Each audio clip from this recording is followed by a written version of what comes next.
बंधु माने आज एपरी किछि सामना को आसुछि जहाँ आपनको अनुभव कराइब हुए तो प्रथम थर पाई जे समय प्रकृत रे परिवर्तन हुए। जदि आपण एही वार्ता को शेष पर्यंत शुणती तो आपण आपणक जीवन रे किछि गुरुत्वपूर्ण जानि पारिबे। कारण आज देखा जाउथुबा संकेत गुड़िक समस्तक पाई नुहे। एक वार्ता, एक खबर किंबा एक फोन कॉल जहाँ आपण हुए तो केवल दिन नुहे मास मास धरी आपण हृदयर एक कोणरे पोती रखिथिले ताहा एबे प्रकाश पाइबार द्वारे थिबा परी मने हेउछि। किंतु अपेक्षा करतु एही शुभ खबर आपणक जीवन रे किपरि प्रवेश करूछि ताहा आपण केबे कल्पना करि पारि नथिले। एवं सबुठारु गुरुत्वपूर्ण कथा हेउछि एही समग्र घटना भितरे एक गुप्त कथा लुचि रहिछि जहा संध्या हेबा परे ही आपणक निकटरे प्रकाशित हेबो। तेणु एही कहानी को मझिरे छाड़ी दियंतु नाही, कारण शेषरे प्रकाशित शेष संकेत दिनर सर्वोत्तम रहस्य बहन करे। जेतेबेले भगवान शनिंकर कृपामय दृष्टि जड़े व्यक्ति उपरे पड़े सेतेबेले दीर्घ समय धरी अटकी रहितिबा कार्यगुड़िक मध्य समाप्त हेबा आरंभ करे। आपण जो संघर्ष सह्य करिसेंती एवं काहा सहित किछि न कहि चुपचाप सह्य करिथिबा कष्ट गुड़िक एबे फलाफल पाइबा आरंभ करिछि। आपण ए पर्यंत अनुभव करिथिबे जे किछि योजना अनुଯାयी हेउ नाही, किंतु आज सेही दृष्टिकोण को परिवर्तन करिपारे। निजको पचारंतु गत किछि दिन धरी आपणको आपणक अतीतर काहाकू बारंबार मने पकाई दिया जाइछि कि आपणक मन कोनोसी स्पष्ट कारण बिना एक निर्दिष्ट चिंताधारा रे बसी रहिछि कि? जदि हाँ तेबे एहाको केवल एक संजोग बोली खारज करंतु नाही। प्रातः प्रकृत फलाफल प्रकाश पाइबा पूर्वरु ईश्वर एक संकेत प्रदान करंती एवं आपणक पई आज एपरि संकेत देखा जाउछि। तथापि सतर्कतार एक शब्द अछि। जेकोसी आसुथिबा शुभ खबरर पथ प्रायतः एक छोट परीक्षा दे गति करे। यह संभव जे दिनर प्रथमार्धरे आपण एपरि किछि शुणी पारंती जहाँ आपणको अस्थिर करि पारे किंबा आपणको भय कराए जे जिनिस गुड़िक पूर्व परि फेरी जीव। तथापि यह ठीक सेही मुहूर्त जेतेबेले धैर्य आपणकर सबुठारु बड़ शक्ति हेबो। कारण एही समय शांत रहुथिबा व्यक्ति संध्या सुधा हसिबार सबुठारु बड़ कारण पाइबो। अनेक विश्वास करंती जे ईश्वर को स्मरण करिबा द्वारा मन भितरे सकारात्मक शक्ति जागृत हुए। एबे ध्यान देई सुनंतु, आज आपणक चारि पाखरे एपरि केही जणे रहिबे जे अजाणतरे आपणक पई शुभ खबर बाहक होई जाए। एही व्यक्ति परिवारर सदस्य, बंधु किंबा एपरि केही होई पारे जहाँक सहित आपण बहुत दिन धरी कथा होई नाहंती। सेमानक कथा साधारण लागि पारे, किंतु सेही कथाबार्ता परे आपणक पई एक प्रमुख द्वार खोली पारे। आर्थिक संपर्कित एक आकर्षणीय संकेत मध्य उभा हेउछि। जदि आपणक टंका कोनोसी स्थान रे अटकी रहिछि, देय बाकी अछि किंबा आपण एक सुजोग अपेक्षा रे अछंती, तेबे आपण आज एहा संपर्क रे किछि गतिविधि किंबा प्रगति देखि पारंती। एहा एपर्यंत संपूर्ण सफलता नुहे, किंतु आपण निश्चित भाबरे सफलतार निकटतर पाद चिन्ह देखिबे एवं एही संकेत आगामी दिन गुड़िकर गतिपथ को परिवर्तन करिपारे। किंतु प्रकृत रहस्य एपर्यंत प्रकाशित होई नाही। आज अपराह्न परे आपण एक संकेत पाई पारंती जहाको अधिकांश लोक अणदेखा करंती। एक नाम, एक संख्या, एक पुराणा स्मृति किंबा हठात एक वार्ता, एसबु केवल संजोग द्वारा घटिब नाही। जेतेबेले एपरि किछि घटे एहाको हालुका भाबरे नियंतु नाही, कारण प्रायतः ईश्वर सीधा सड़क उत्तर दियंती नाही, बरं संकेत माध्यमरे पथ देखांती। प्रेमर क्षेत्र रे एक नूतन शक्ति मध्य उदीयमान हेउछि। जदि आपण काहा प्रति भावना रखिछंती किंतु दूरता किंबा भूल बुझामणा सृष्टि होइछि, तेबे आज परिस्थिति ने वर्तमानर आरंभ होई पारे। एही समय जो माने अविवाहित सेमानक जीवन रे धीरे धीरे एक नूतन संपर्क प्रवेश करि पारे, किंतु कोनोसी जिनिस रे शीघ्र हुवंतु नाही। सठिक मुहूर्त उपयुक्त समय उपस्थित हेबो। एबे एठारे एपरि किछि अछि जहाँ आपणको आश्चर्य करि पारे। सूर्यास्त प्राय किंबा किछि समय परे आपण हठात एक निष्पत्ति नेबा पई एक प्रबल आग्रह अनुभव करि କରିପାରନ୍ତି। ଆପଣ ଅନୁଭବ କରିବେ ଯେ ବିଳମ୍ବ କରିବାର ସମୟ ନାହିଁ। ଯଦି ଏହି ନିଷ୍ପତ୍ତି ସଚ୍ଚୋଟତା, କଠିନ ପରିଶ୍ରମ ଏବଂ ଆପଣଙ୍କ ପରିବାରର ମଙ୍ଗଳରେ ମୂଳ, ତେବେ ଏହା ଆପଣଙ୍କ ପାଇଁ ଅତ୍ୟନ୍ତ ଶୁଭ ପ୍ରମାଣିତ ହୋଇପାରେ। ତଥାପି ଯଦି ନିଷ୍ପତ୍ତି କେବଳ କ୍ରୋଧ କିମ୍ବା ଅହଙ୍କାରରୁ ନିଆଯାଉଛି, ତେବେ କିଛି ସମୟ ପାଇଁ ବିରବ ନେଇ ପ୍ରତିଫଳିତ ହେବା ଭଲ ହେବ। କୁମ୍ଭ ଆପଣ ଭାବୁଥିବେ ଅନେକ ବ୍ୟକ୍ତି ବର୍ତ୍ତମାନ ଭାବୁଛନ୍ତି ଯେ ସେମାନଙ୍କର କଠିନ ପରିଶ୍ରମ କେବେ ଫଳ ଦେବ। ଯଦି ଆପଣ ଏହି ପ୍ରଶ୍ନକୁ ଭାବନ୍ତି, ତେବେ ଆଜିର ବାର୍ତ୍ତା ସୂଚାଇ ଦିଏ ଯେ ପୁରସ୍କାର ଆସିବା ପୂର୍ବରୁ ପରିସ୍ଥିତି ପ୍ରାୟତଃ ହଠାତ୍ ପରିବର୍ତ୍ତନ ହୁଏ ଏବଂ ସେହି ପରିବର୍ତ୍ତନ ଏବେ ଆପଣଙ୍କ ଜୀବନର ଦ୍ୱାରକୁ ଠକ୍ ଠକ୍ କରୁଛି। ପୁଣି ଥରେ ମୁଁ ଆପଣଙ୍କୁ ଅନୁରୋଧ କରୁଛି, ଯଦି ଆପଣଙ୍କର ଭଗବାନ ବିଷ୍ଣୁ ଏବଂ ଭଗବାନ ନୃସିଂହଙ୍କ ଉପରେ ବିଶ୍ୱାସ ଅଛି, ତେବେ ଦୟାକରି କମେଣ୍ଟ ବକ୍ସରେ ଜୟ ଶ୍ରୀ ବିଷ୍ଣୁ ଏବଂ ଜୟ ନରସିଂହ ଲେଖନ୍ତୁ। ଏହି କିଛି ଶବ୍ଦ ମଧ୍ୟ ଆପଣଙ୍କ ମନକୁ ସକାରାତ୍ମକ ଶକ୍ତିରେ ପରିପୂର୍ଣ୍ଣ କରିପାରିବ। ତଥାପି ସବୁଠାରୁ ଗୁରୁତ୍ୱପୂର୍ଣ୍ଣ କଥା ହେଉଛି ଉଲ୍ଲେଖ କରାଯାଇଥିବା ଫୋନ୍ କଲ୍ କେବଳ ଏକ ସାଧାରଣ କଥାବାର୍ତ୍ତା ହୋଇନପାରେ।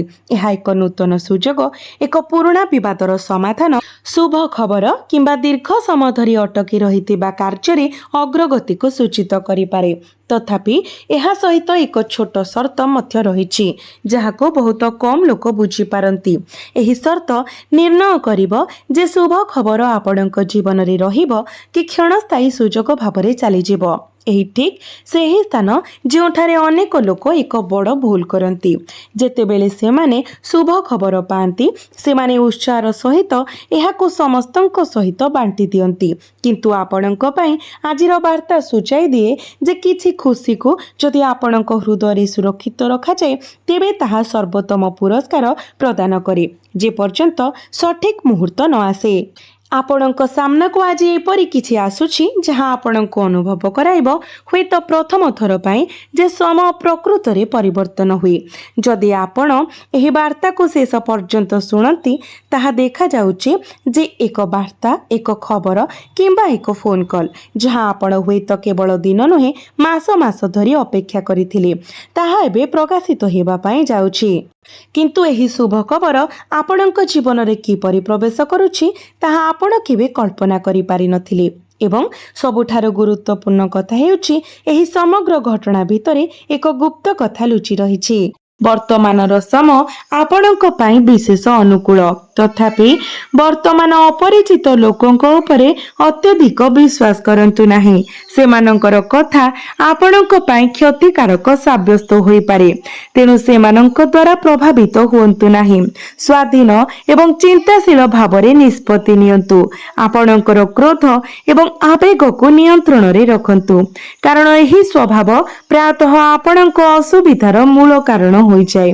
ଆପଣଙ୍କ କ୍ରୋଧ ଏବଂ ଉତ୍ତେଜନା ଉପରେ ନିୟନ୍ତ୍ରଣ ରଖନ୍ତୁ। ଧୈର୍ଯ୍ୟ ସହିତ ଆଗକୁ ବଢ଼ନ୍ତୁ। ଆପଣ ନିଶ୍ଚିତ ଭାବରେ ଆପଣଙ୍କ ପ୍ରୟାସରେ ସଫଳତା ପାଇବେ। ସମୟର ଚକ ଏବଂ ଗ୍ରହଗୁଡ଼ିକର ଗୋଚର ଆପଣଙ୍କ ସପକ୍ଷରେ ଥିବାରୁ ଭୟଭୀତ ହେବାର କୌଣସି ଆବଶ୍ୟକତା ନାହିଁ। କେବଳ ଦୃଢ଼ ନିଷ୍ଠାର ସହିତ ଆଗକୁ ବଢ଼ନ୍ତୁ। ସଫଳତା ଆପଣଙ୍କ ପଥକୁ ଆସିବାକୁ ଯାଉଛି। ପ୍ରେମ ସମ୍ପର୍କ ବିଷୟରେ ସ୍ୱାମୀ ଏବଂ ସ୍ତ୍ରୀଙ୍କ ମଧ୍ୟରେ ବନ୍ଧନ ସୁସଙ୍ଗତ ରହିବ। ଯଦି ଆପଣ କାହାକୁ ପ୍ରେମ କରୁଛନ୍ତି, ତେବେ ଆପଣଙ୍କର ଭାବନା ପ୍ରକାଶ କରିବାର ସମୟ ଆସିଯାଇଛି। ଏହା ଆପଣଙ୍କ ସପକ୍ଷରେ କାମ କରିବ। ଆପଣ ନିଜ ଇଚ୍ଛାର ଜୀବନସାଥୀ ମଧ୍ୟ ବାଛିପାରନ୍ତି ଏବଂ ଆପଣ ଚାହୁଁଥିବା ପ୍ରେମ ପାଇପାରନ୍ତି। ପ୍ରେମ ସମ୍ପର୍କ ପାଇଁ ସମୟ ଅତ୍ୟନ୍ତ ଅନୁକୂଳ।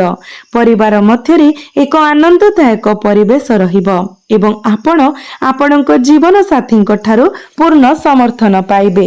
ହୃଦୟର ବିଷୟ ପାଇଁ ଏହା ଏକ ଉତ୍କୃଷ୍ଟ ସମୟ। ଆପଣଙ୍କର କ୍ୟାରିୟର ଏବଂ ବ୍ୟବସାୟ ପାଇଁ ଆପଣଙ୍କୁ ଆପଣଙ୍କର ବର୍ତ୍ତମାନର କାମ ଉପରେ ଧ୍ୟାନ ଦେବାକୁ ପଡ଼ିବ। ଯଦି ଆପଣ କିଛି ନୂତନ ଆରମ୍ଭ କରନ୍ତି, ତେବେ ପରିସ୍ଥିତିକୁ ଭଲ ଭାବରେ ବୁଝନ୍ତୁ, କାରଣ ଆପଣଙ୍କ କଠିନ ପରିଶ୍ରମ ଉପଯୁକ୍ତ ଫଳାଫଳ ଦେବ। ଭାବିଚିନ୍ତି ଆଗକୁ ବଢ଼ନ୍ତୁ ଏବଂ ଯଦି ଆପଣ କାହାକୁ ଟଙ୍କା ଋଣ ଦିଅନ୍ତି, ତେବେ ସତର୍କତାର ସହିତ ତାହା କରନ୍ତୁ। ନିଶ୍ଚିତ କରନ୍ତୁ ଯେ ଆପଣ ଜାଣିଛନ୍ତି ଯେ ଟଙ୍କା କେବେ ଫେରସ୍ତ ହେବ, ନଚେତ୍ ଆପଣଙ୍କର ଟଙ୍କା ଫସି ଯାଇପାରେ। ଆର୍ଥିକ କାରବାରରେ ସତର୍କତା ଅବଲମ୍ବନ କରନ୍ତୁ। ଆର୍ଥିକ ଲାଭର ସଂକେତ ମିଳିଲେ ଋଣ ଦେବା ସମୟରେ ସତର୍କ ରୁହନ୍ତୁ, ଯାହାଦ୍ୱାରା ଏହା ଯେମିତି ଆପଣଙ୍କ ହାତକୁ ପୁନର୍ବାର ଫେରି ଆସିବ। କାହା ଉପରେ ଅନ୍ଧବିଶ୍ୱାସ କରନ୍ତୁ ନାହିଁ।